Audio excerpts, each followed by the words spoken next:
Good day, we are here in First Park Homes General Trias, Cavite. So I wanted to show to you guys our Una model unit, which is a single attached unit. So first off, mapapansin nyo, meron tayong sarili nating firewall. And dito naman sa kabila, meron tayong garage. So the good thing about here is, kapag na-turn over tong unit, kasama na ang ating mga fence, tsaka itong gate. And of course, itong garage natin, kasyang-kasya din yung mga malalaking SUV, talagang okay na okay kung may mga malalaki kayong sasakyan. Meron tayong lot area na 88 square meters at ang floor area naman natin ay 54 square meters. Tara! So itong main door natin ay gawa sa lightweight na steel material. Matibay to, solid. So tara, pasok tayo.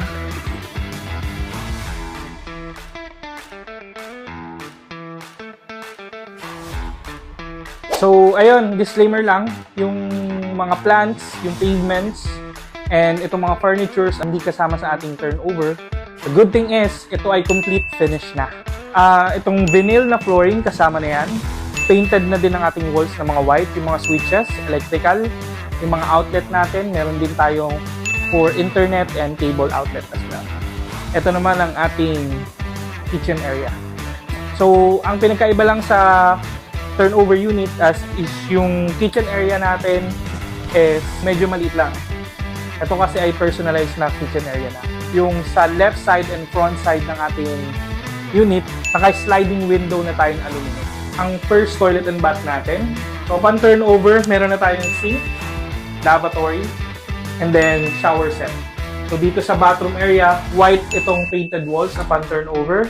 Same thing, tiles na din ang ating bathroom area. Kung paglabas ng CR, again, ito yung ating dining area. Kung mapapansin nyo, yung windows natin sa likuran ay jalousie type siya.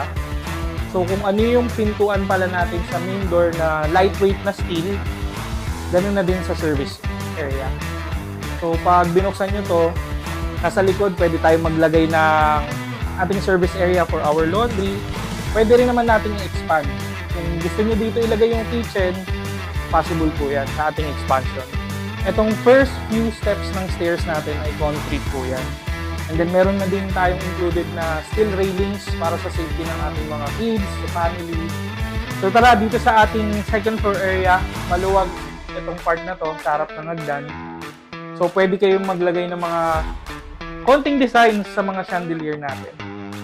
And then pagpanik nyo dito sa ating second floor area, ito yung pangalawang toilet and bathroom natin. So ayan, kung ano yung pinakita ko sa inyo sa baba, ganun din siya. Ito naman ang papakita ko sa inyo yung ating 3 bedroom. So dito sa mga bedrooms natin, yung main door at service door natin ay steel. Dito naman sa mga bedroom ay meron tayong mga PVC flash type na doors. So ang first bedroom natin ay ginawang office room, pero kasyang-kasya dyan ng single bed. May mga provisions na din tayo for air conditioning. Dito naman sa ating second bedroom, pwede to for our kids. Kasyang-kasya ang double at single na bed.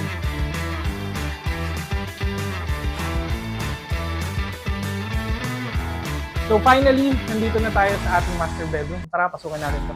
Ito ang ating master bedroom. Maluwag kasi kitang-kita natin ang full view sa labas. Gawa na itong ating sliding windows natin.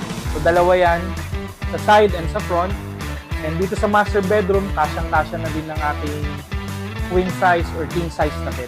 Maraming salamat po sa pag-stay at sa pag-nood na video. Sana po may natutunan kayo. At kung may mga katanungan kayo dito sa ating single attached na unit, dito sa Gen 3, pwede po kayong mag-message sa page namin. And then kung interested din po kayo na makita ang unit personally, pwede tayong mag-schedule ng site visit. Pwede po kayong samahan. Kailangan po at maraming